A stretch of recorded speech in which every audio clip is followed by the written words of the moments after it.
여러분들 꼭 다음 주에 할 수 있도록, 다음 주에는 누구라도 할 수 있도록 그렇게 여러분 숙지하시면 좋겠습니다. 우리 옆 사람 한번 축복하십시다. 하나님은 당신을 가장 사랑하십니다. 하나님은 당신을 가장 사랑하십니다. 아멘이시죠? 아멘. 네, 감사합니다. 여러분, 오늘 우리는 추수감사절을 지키고 있는데요. 추수감사절은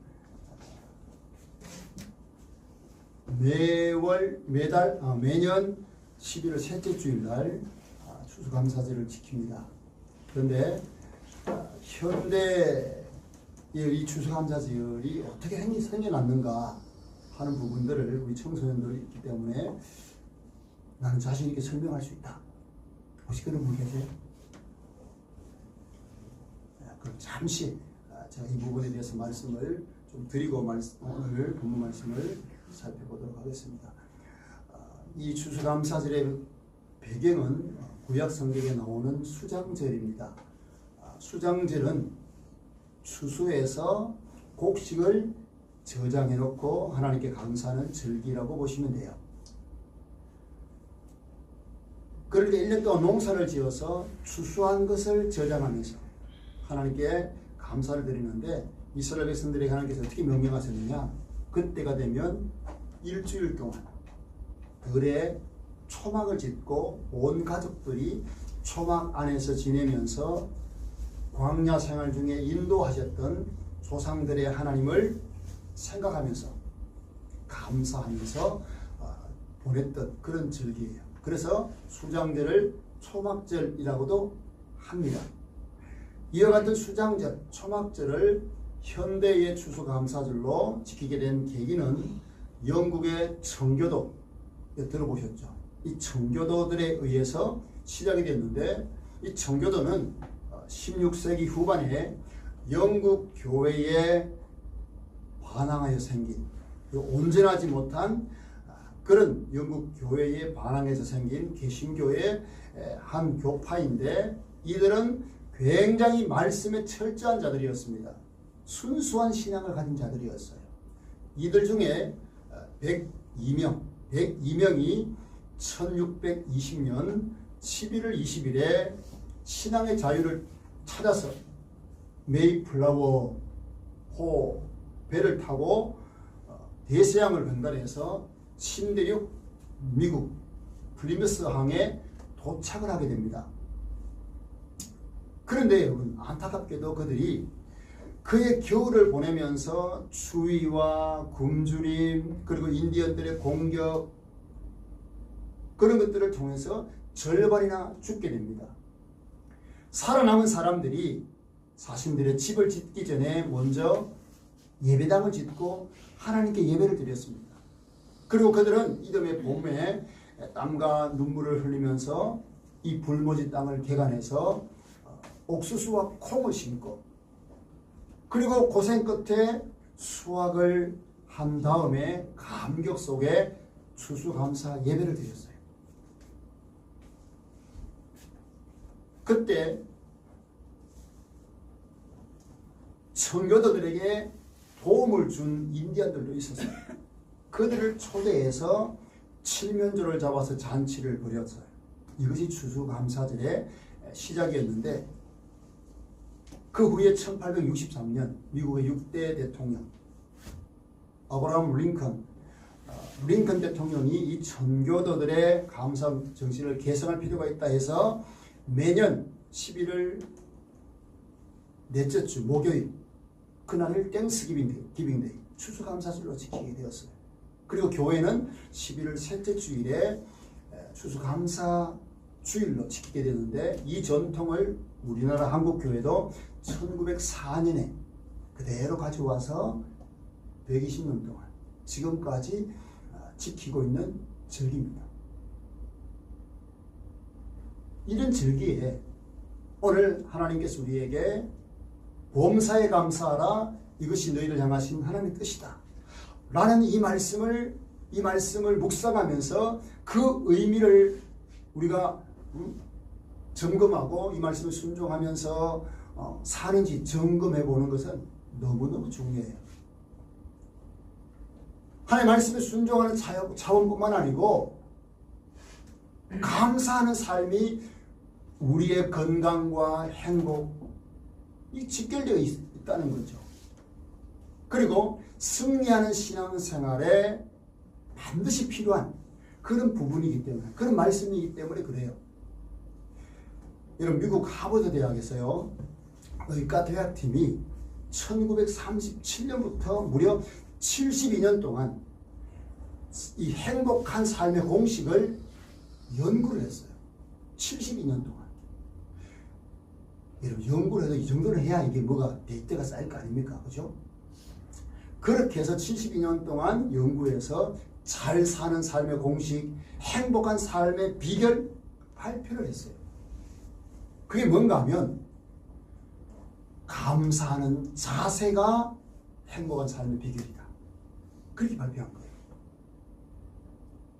그래서 하버드 대학에서 행복학을 가르치는 탈벤 샤르 교수가 어떤 강좌를 열었는가 하면 하버드대 52주 행복 연습이라는 그런 강좌에서 가르쳐주는 첫 번째 강좌가 감사하는 마음 갖기.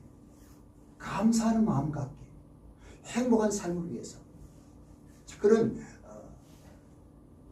강좌를 열고 사람들을 훈련시켰다는 거예요. 그리고 그 교수가 또 이런 말을 해요. 자기는 자기 인생에서 어떤 일이 일어나든지 감사하는 법을 배웠을 때 기회가 찾아왔고 사람들과의 관계도 좋아졌고 심지어 부도 찾아오더라. 그렇게 고백을 합니다. 여러분 생각해 보세요. 70년이 넘도록 연구한 결과이고 또 그 교수 자신이 그것을 실제로 자기에게 적용해서 고백한 거니까 믿을 만하지 않습니까? 감사하는 삶이 행복의 비결이다.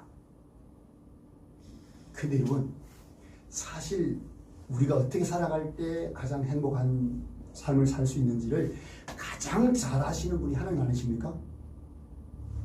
그분이 뭐 60년, 뭐 100년, 뭐 연구할 필요가 뭐가 있어요? 우리를 창조하신 분인데.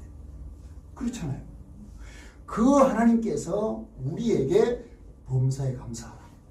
그렇게 말씀하신 거니까요. 이 시간 우리가 범사에 감사함으로 신앙생활도 승리하고 행복한 삶도 영위할 수 있다면 이 시간이 우리에게 얼마나 귀한 시간이 되겠습니까? 여러분에게 도전합니다.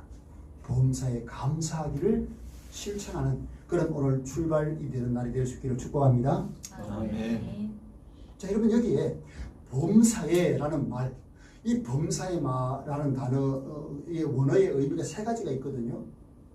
첫 번째가 어떤 형편에서든지 그리고 또 모든 일에 무슨 일이 일어나도 그런 뜻이에요. 그러니까 범사에 감사하라는 말씀은요, 우리가 좋은 일에도 감사할 뿐만 아니라 안 좋은 일에도 감사하라는 뜻이에요.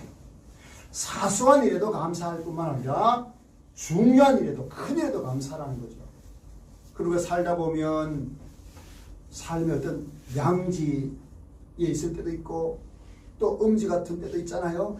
그런 때도 감사하라는 거예요. 그러니까 우리 삶 전체에 감사하지 않고 지나는 것이 없게 해라. 그런 의미예요.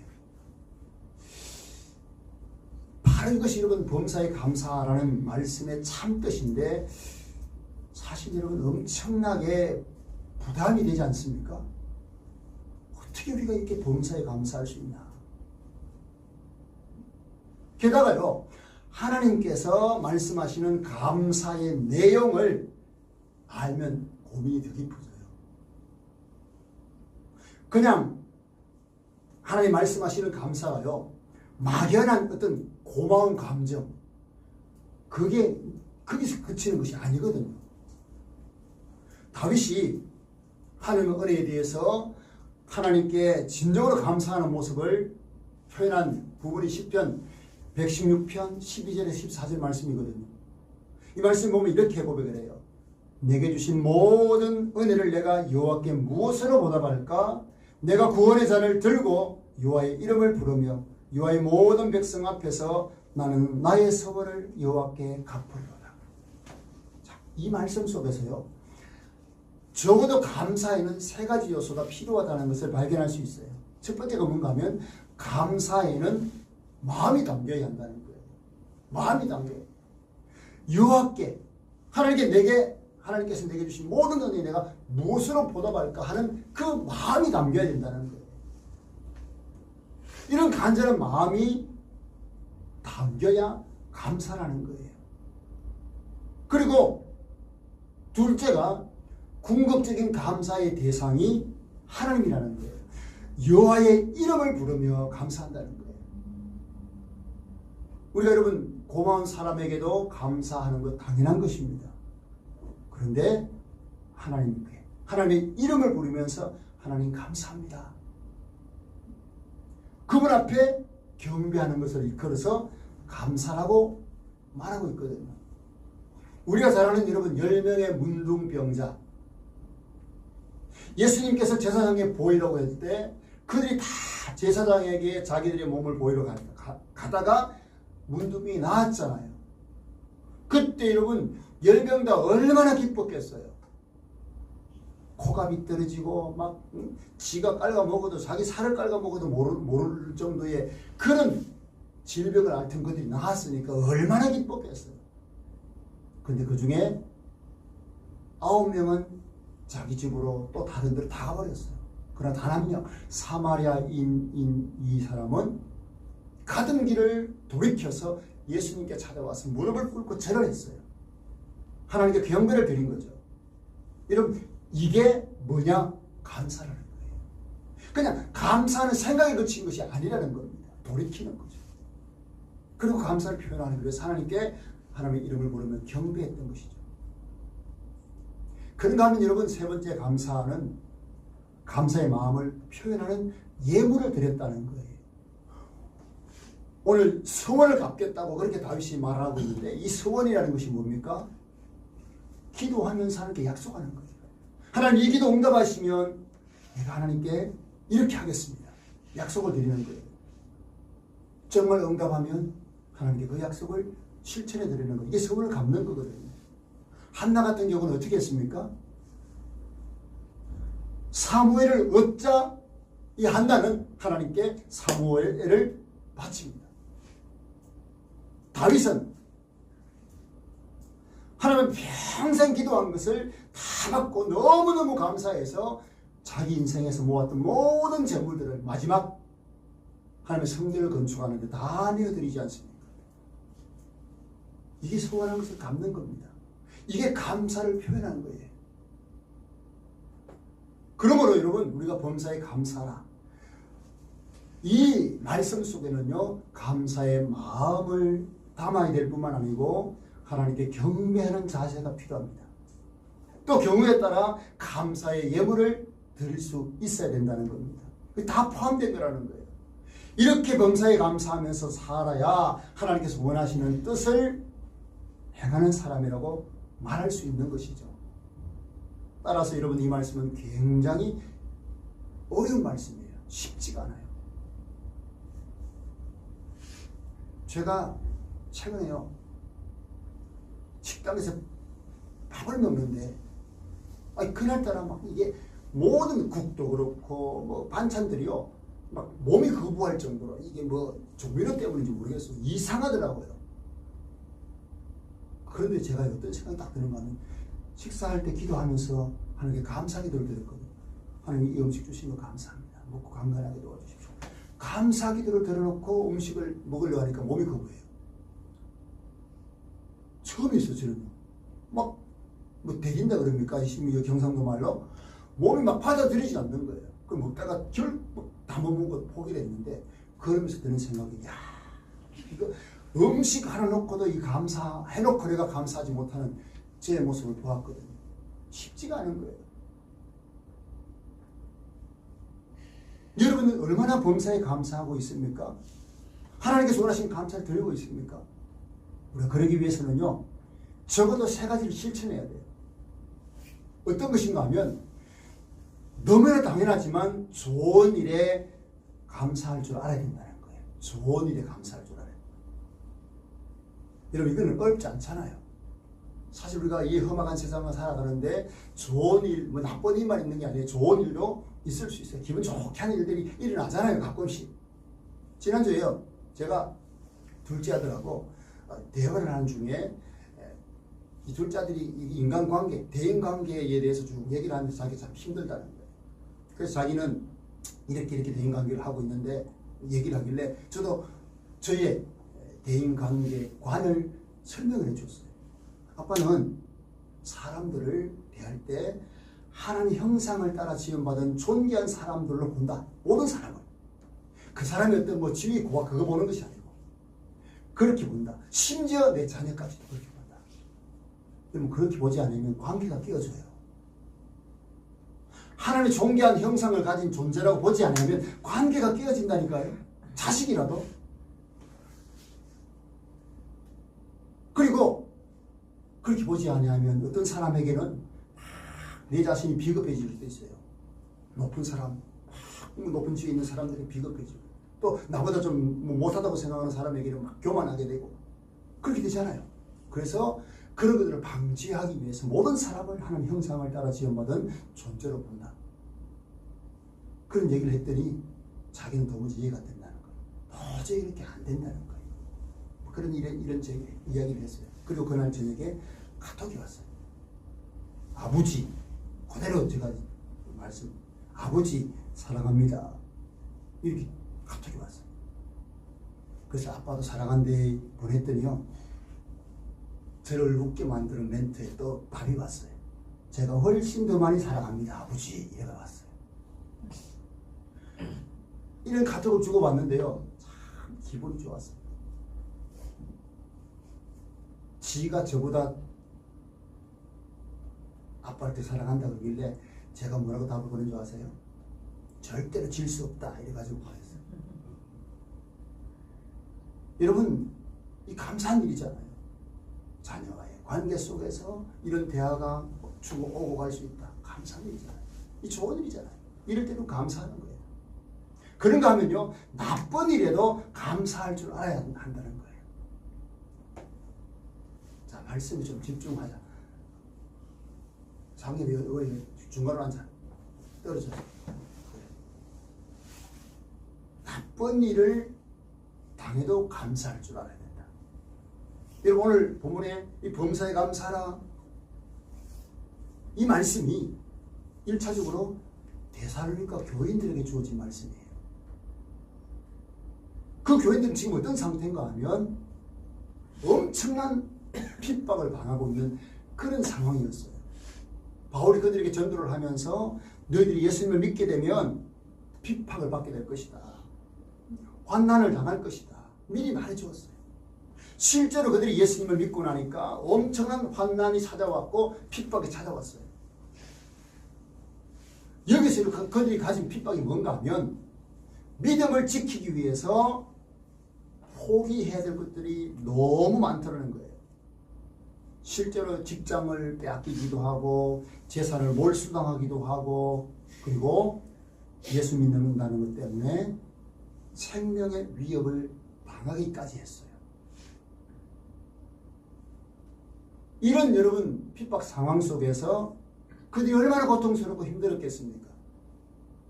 그런 형편에 있는 데살로니가 교인들을 향해서 하나님께서 범사에 감사하라. 그렇게 말씀하신 거예요. 이 말은 무슨 말입니까? 박해받고 있는 그 상황에도 감사해라. 매맞는 상황 속에서도 감사해라. 가족들이 끌려가서 죽는다 해도 감사해라. 이런 의미까지 다 포함되어 있거든요. 굶주려도 감사해라. 모든 것 어느 것 하나 쉽지가 않아요. 이런 여러분 데살로니가 교인들과 우리 자신을 한번 비교해 봅시다. 그들이 당하는 박해, 그 핍박과 우리가 지금 살아가면서 만나는 나쁜 일들, 좋지 않은 일들과 비교해보면 누가 더 나쁘겠습니까? 누가 더 힘들겠습니까? 사실 우리가 당하는 것들은요, 그리 힘든 것이 아니지 않을까. 그런데 지금 그렇게 박해받고 있는 이 데살로니가 교인들에게 범사에 감사하라 라고 말씀하신 하나님이, 그들이 당하는 핍박과 우리가 지금 살아가면서 만나는 나쁜 일들, 좋지 않은 일들과 비교해보면 누가 더 나쁘겠습니까? 사실 우리가 당하는 것들은요, 그리 힘든 것이 아니지 않을까. 그런데 지금 그렇게 박해받고 있는 이 데살로니가 교인들에게 범사에 감사하라 라고 말씀하신 하나님이 우리에게 동일하게 말씀하시는 거예요. 범사에 감사해라. 은짜는 일이 생겨도 손해보는 일이 생겨도 감사해라. 나쁜 일이 생겨도 감사해라. 그런 말씀을 하고 계신 거예요. 세 번째는요. 당연한 것처럼 받아들이기 쉬운 일에도 감사라는 거예요. 여러분 하나님의 말씀을 보면 우리가 누리고 있는 것, 이 모든 것은 하나님께 빚지고 있는 것이다. 그렇게 말씀을 해요. 숨 쉬고 있는 공기부터 시작해서 우리가 마시는 당연한 물, 이 모든 것들, 뭐 태양빛, 다 우리는 하나님께 그대로 받아서 쓰고 있잖아요. 그런데 이런 것에 대해서 어떻게 당연한 것들을 놓고 감사할 줄 모른다는 거예요. 하나님께서 날마다 풍성하게 주신 것에 대해서 너무너무 소중한데 감사를 모른다는 거예요. 당연하게 여길 때 감사가 올까요? 절대 그렇지 않습니다. 어쩌면요, 우리는 이 시대가 점점 발달되면서 당연한 것들이 감사의 대상이 아니고 그냥 당연하다, 뭐 그렇게 받아들이는 그런 분위기 속에서 사는 것 같아요. 무슨 말인가 하면 늘 하나님의 은혜 안에 산다는 이런 생각들이 1세기 전만 해도 강했어요. 사람들이. 실제로 이건 농경 사회를 여러분 한번 생각해 보십시오. 예수님을 모르는 사람들도 하늘이 도와야 농사가 된다는 걸 알았거든요.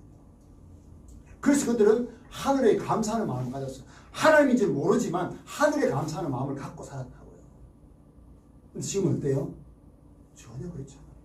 심지어 부모들이 자식들을 위해서 그런 고생을 하면서 자식들을 위해서 온갖 것 다 제공을 해주어도 자식들이 감사한 줄 모르는 그런 자식들이 많아요. 부모니까 당연히 해야 된다 그렇게 생각하는 자식들이 많다는 거예요. 이게 왜 그런 줄 아세요? 빚진 감정 대신에 자기의 권리를 더 앞세우는 거예요. 지금 여러분 이 시를 보시면 개인의 권리 때문에 얼마나 사회적인 질서까지도 무너지는 그런 상황들을 보지 않습니까? 그래서 내가 잘나서 내가 수고하고 노력해서 내가 누리는 것 뭐하고 그것 때문에 감사할 거야. 이런 반응이에요. 그래서 여러분 우리가 풍족한 세상 속에 살면서 너무너무 오염되어 있지 않나. 여러분 우리나라 한번 생각해 보세요. 70년 80년 전만 해도 우리나라가 어땠습니까? 식민지에서 겨우 벗어나가지고 가난한 중에 있다가 설상가상으로 6.25 만났잖아요. 그 세계에서 어디 가장 가난한 나라 중에 한 나라 아니었습니까? 그런 나라가 반세기가 지나기도 전에 OECD에 가입이 되고 지금은 세계 경제 10대 대국 안에 들 만큼 그런 나라가 되었잖아요. 이게 여러분 우연이겠어요? 믿음의 관점에서 보면 하나님이 역사하신 거예요. 하나님의 은혜인 거예요. 그럼에도 불구하고 여러분 우리는 먹고 마시는 그 모든 것에 하나님께 감사하는 마음보다요 당연한 것처럼 받아들이는 거예요. 아이들이 옛날에 뭐 배고픈 얘기하면 뭐라 그래요? 라면 끓여서 먹지요 이러지. 라면이 어디 있어야 먹지요. 너무 풍족하니까 모르는 거예요. 여러분 지금도요 전 세계 인구 중에 12억 명이 하루에 1달러 가지고 살아요. 하루에 1달러. 1달러 비싸면 지금 얼마입니까? 한 1,300원, 1,400원 됩니까? 그거 가지고 하루 사는 거예요. 해찬이 하루에 1,000원, 2,000원 가지고 살겠어? 학교도 가야 되지, 뭐도 사 먹어야 되지. 힘들어요. 근데 그거 가지고 사는 사람들이 많아요. 그뿐만 아니라요. 전기가 없어가지고 그냥 문명의 혜택을 전혀 누리지 못하는 사람들이 20억 명이 넘어요. 20억 명. 그리고 아무 데서나 물을 그냥 더러운 물까지 먹어야 되는 사람들이 10억 명이 넘는다고 그래요. 그 인간다운 삶 자체를 못 사는 거죠. 그런 끔찍한 삶을 사는 사람들이 지금 이 사람들은 30억, 40억 정도가 되는 거예요. 전체 인구의 한 절반이 넘는 거예요. 그런데 여러분 우리는 이 조그만한 대한민국에 살아가고 있어요. 먹고 마시고 뭐 못 먹어서 굶주린 사람 있습니까? 없잖아요. 이 모든 것은 은혜예요. 그런데 전혀 그 은혜를 누리지 못해요. 일상에서 주어진 은혜를 누리지 못하는 거예요. 감사하지 못하는 거예요. 도전하는 신앙인이라고 부를 만한 우리에게 감동을 주는 인물이 있어요. 정범진이라고 하는 뉴욕 브루클린 지검 부장검사 출신 정범진 부장검사라는 분의 이야기예요. 이 검사들의 미국 인류 검사들만 모이는 곳이 뉴욕 이 브루클린 지방 검찰청이라 그래요. 그런데 이 정범진 검사가 33살에 부하 80명을 거느린 부장 검사가 된 거예요. 최연소의 나이로. 그것 때문에 유명해진 거예요. 그런데 최연소 부장으로 부장 검사가 된 것 때문에 유명해진 것보다는 이분이 이 어깨 아래로는 전혀 감각이 없는 중증 장애인의 몸으로 그런 자리에 오른 것 때문에 더 유명해진 거예요. 25살 되던 91년 텍사스로 이사한 가족을 찾아가다가 교통사고를 당한 거예요. 의식을 찾았는데요. 몸 어느 것 하나 움직이지 않는 거예요. 손가락 하나 움직이지 않는 거예요. 차가 뒤집어져가지고 차가 그냥 자기 머리를 짓누르고 있는 그런 상태가 된 거예요. 졸업을 이런 남기고 막 풍운의 꿈을 안고 있는 그런 나이, 그리고 결혼도 약속한 그런 자매도 있었는데 사고 위에 떠나버리고 꿈도 사라지고 얼마나 절망했겠습니까? 휠체어를 탄 자기 모습 때문에 병원에서 그냥 추락사할까 몇 번을 생각하다가 자기 홀로 키우고 있는 부모님 생각해서 그러지 못했다는 거예요. 퇴원해서도 뭐 그런 몸이 되니까 뭐 밥값 출입도 하지 않고 그렇게 지내다가 어느 날 퀸즈의 공동묘지를 지나가다가 문득 무덤 속에 비좁은 관 속에 들어있는 그 상황을 생각해 본 거예요. 관 속에 답답하게 죽어서 들어가 있는 그 상황보다는 내가 살아서 한번 새로운 도전을 해보는 것, 이게 더 낫지 않겠는가, 그런 마음이 불쑥 찾아온 거예요. 뭐 피아노로 뭐 의학으로 성공하려고 하면 불가능한데 검사는 휠체어를 타고도 할 수 있겠다, 이런 마음이 들어서 생각을 바꾸니까 희망이 생긴 거예요. 열심히 1년 쉬었던 학업을 새로 시작합니다. 움직일 수 없는 팔에 고리를 채워가지고 펜을 띄우고 컴퓨터를 조작하는 방법부터 터득하기 시작합니다. 얼마나 힘들었겠어요. 팔도 제대로 움직이지 않으니까. 남들보다 3-4배 더 열심히 했겠죠. 그렇게 한 결과 그가 33살에 검사가 되고 부장검사가 되고, 그러면서 자기가 이런 고백합니다. 좌절 속에서 다시 건져주신 분은 바로 하나님이셨다. 그렇게 고백합니다. 지금은 여러분 판사로 그렇게 뉴욕 형사법원의 영구직 판사예요. 그것도 유례가 없는, 잘 없는 그런 일을 하고 있는데, 이분이 무슨 얘기를 하는가 하면, 내가 단 하루만 걸을 수 있다면 내가 가장 하고 싶은 일 뭐겠어요? 화장실에 들어가서 변기 앞에서 시원하게 오줌 누는 것이다. 단 하루 걸을 수 있다면 화장실에 가서요. 어떨 때는 막 2시간씩 소변 보기 위해서 그렇게 힘들게 소변을 보고 그랬던 자기였으니까 하루 그러면 시원하게 오줌 한번 보는 게 소원이다. 그렇게 할 정도였다는 거예요. 그렇게 여러분 사소한, 우리가 생각하는 사소한 일이잖아요. 소문 보는 일. 근데 그런 것조차도 얼마나 감사하며 살았겠습니까? 그래서요, 체스터턴이라고 하는 분이 이런 말을 했어요. 참 공감이 되는 말인데, 나의 주된 인생관은 모든 것을 감사함으로 받고 당연한 것으로 여기지 않도록 연습할 것이다.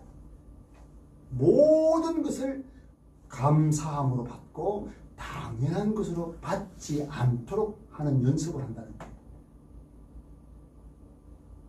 이게 여러분, 이런 자세로 범사에 감사하려고 하면 배워야 되는 것이죠. 좋은 일에도 감사하고 나쁜 일에도 감사하고, 그리고 날마다 누리고 있는 일상에 대해서 감사할 수 있어야 한다는 겁니다. 여러분, 물어봅시다. 우리가 범사에 감사하지 못하면 하나님의 뜻에 순종할 수 있나요, 없나요? 오늘 본문에 비춰보면 안 되는 거예요. 범사에 감사를 못하면 하나님 뜻대로 살지 못하는 거예요, 우리는. 그런 걸 우리는 분명히 알아야 되는데, 지금 박해를 당하고 있는 데살로니가 교인들, 그들에게 범사에 감사하라, 이 주옥 같은 말씀을 주셨는데 그들은 그런 삶을 살아냈을까요? 못 살았을까요? 그들에게 하나님이 아무런 근거 없이 범사에 감사하라 그런 말씀을 주셨을까요? 그렇지 않습니다. 하나님은 그들에게 범사에 감사할 수 있는 은혜까지 주셨어요. 이 범사에 감사하는 일, 이게요, 그냥 되는 것이 아니에요. 사실 우리가 얼마나 어렵습니까? 그런데요, 범사에 감사할 수 있는 이 은혜는 노력으로 되는 것이 아니라 하나님의 은혜로 되는 거예요. 지금 내가 처한 상황을 뛰어넘을 수 있는 은혜, 여러분, 그게 뭘까요? 지금 데살로니가 교인들이 그 은혜를 인하여서 범사에 감사하는 삶을 살고 있는 거예요. 데살로니가 전서를 읽어보면요, 이들이 당한 핍박 상황 속에서 범사에 감사할 수 있었던 이유를 발견할 수 있어요. 그게 뭔가 하면 단 한마디로 표현하면 그들이 받은 구원의 은혜, 그것 때문에 가능했다고 말씀해요. 여러분, 구원받은 은혜가 있어야 범사에 감사할 수 있다는 거예요. 자, 한번 찾아서 한번 읽어보시죠. 1장 9절 10절입니다. 한번 같이 한번 읽어보십시다. 1장 데살로니가전서 1장 9절 10절. 자, 시작. 그들이 우리에 대하여 스스로 말하기를 우리가 어떻게 너희 가운데에 들어갔는지와 너희가 어떻게 우상을 버리고 하나님께로 돌아와서 살아계시고 참되신 하나님을 섬기는지와 또 죽은 자들 가운데서 다시 살리신 그의 아들이 하늘로부터 강림하실 것을 너희가 어떻게 기다리는지를 말하니 이는 장래에 노하심에서 우리를 건지시는 예수시니라. 아멘. 자, 이게 무슨 말씀인가 하면요, 이 데살로니가 교인들은 예수님을 믿고 나서 과거에 우상 숭배하던 것을 다 버리고 살아계신 하나님께로 돌아와서 이제 하나님의 섬기는 그런 구원받은 사람이 되었다는 거예요. 그리고 더 나아가서 예수님께서 재림하실 때 그분과 함께 영원히 살게 될 하나님 나라에 대한 영광, 그 영광을 바라보고 사는 자가 되었다는 소식을 바울이 들었다고 기록한 거예요. 그러니까요, 지금 그들은 구원받은 은혜가 넘치고 있었어요. 제가 참 하나님께 간절히 구하고는 것 중 하나가 우리 성도들이 이 구원받은 은혜를 깊이 깨닫는 거예요. 이거는 깨달으면 깨달을수록 이 은혜에서 나오는 샘물이 넘치면 넘칠수록 기쁨도 넘쳐요. 행복도 넘쳐요. 그리고 상황과 환경을 이길 수 있는 힘이 생깁니다. 좋은 일이 생기든 나쁜 일이 생기든 모든 것들이 감사의 대상이 될 수 있는 그런 사람으로 바뀌는 것입니다. 이런 성도들에게 여러분, 하나님이 어떤 약속을 주십니까? 여러분, 저나 여러분이나 붙들고 있는 말씀들 있잖아요. 로마서 8장에 있는 말씀들. 어떤 일이 생기더라도 모든 것이 합력하여 선을 이루게 해줄 것이다. 할렐루야. 아멘. 하나님 분명히 말씀하셨어요. 사망의 음침한 골짜기를 다닐지라도 지금 이러고 우리가 사는 시대가 얼마나 이러면 사망이 음침한 골짜기 같은 세상입니까? 이런 세상 속에서도 우리를 지키신다고 말씀을 하세요. 지팡이와 막대기로 나를 안위하신다. 그리고 너희들이 어려울 때마다 연약할 때마다 내가 너희들을 악한 자가 만지지 못하도록 보호하겠다. 할렐루야. 약속하신 주님이십니다. 대사로도 교인들의 하나님 아버지가 되신 거예요. 그 하나님이 우리 아버지 아니십니까? 그러니까 여러분, 그들이 구원받은 은혜의 그 힘 가지고 범사에 감사하는 삶을 살았다. 또 하나, 다시 오실 예수님, 재림하실 예수님에 의해서 세워질 하나님 나라의 왕국에서 살게 될 그 영광을 바라보면서 그들은 범사에 감사하는 삶을 사는 거예요. 여러분, 예수 믿는 사람은 다른 게 있습니다. 달라요. 예수 믿지 않는 사람과 달라요. 도무지 감사할 수 없는 상황 속에서 감사하는 자가 되는 것이죠. 여러분, 정범진 판사가 그 불편한 몸을 가지고 그가 우리에게 이런 도전을 합니다. 삶은 고마운 것이니 낭비하지 마세요. 감사하며 하루하루 사는 것이 낭비하지 않는 삶입니다. 여러분, 그런 불편한 몸을 우리가 안 경험해서 잘 모르는데 그렇게 불편하게 자기 마음대로 움직일 수 없는 몸을 가지고도 하루하루 낭비하는 삶을 살지 않기 위해서 감사하며 산다는 거예요. 일상의 소소한 일상 속에서 감사하며 산다는 거예요. 이게 어떻게 가능하다고요? 하나님의 구원의 은혜 때문에. 다시 오실 예수님이 우리에게 주실 그 하나님 나라의 영광을 바라보았기 때문에 가능하다는 사실이에요. 그러므로 여러분, 오늘 우리는 2023년 추수감사절, 우리의 현실을 한번 보세요. 감사할 만한 일이 많습니까? 불평하고 원망할 일이 많습니까? 솔직하게 그냥 어느 누구라도 지금 힘든 시기예요. 물가도 그냥 계속 오르고 있고 우리의 환경이 얼마나 힘듭니까? 얼마나 답답합니까? 그런데 범사에 감사하는 이 하나님 뜻에 순종할 수 있는 것은 오늘 본문에도 말씀하죠. 그것이 어떻게 가능하다고 말씀합니까? 그리스도 예수 안에서 너희를 향하신 하나님 뜻이다. 다시 말하면 예수님께서 우리에게 주신 구원의 은혜 때문에 가능하다는 거예요. 할렐루야. 그 은혜를 놓치지 마시길 바랍니다. 그 은혜 안에서 감사하는 그런 삶을 살아내고 인생을 낭비하는 삶이 아니라 하루하루 감사하는 삶을 통하여서 정말 하나님께서 기뻐하시는 하나님 뜻을 이루는 그런 성도의 삶을, 승리하는 성도의 삶을 살아가시기를 주님의 이름으로 축복합니다. 아멘. 자, 우리 찬양을 드리십시다. 감사라는 찬양입니다. 찬양 가사를 우리의 믿음의 고백으로 하나님께 올려드리겠습니다.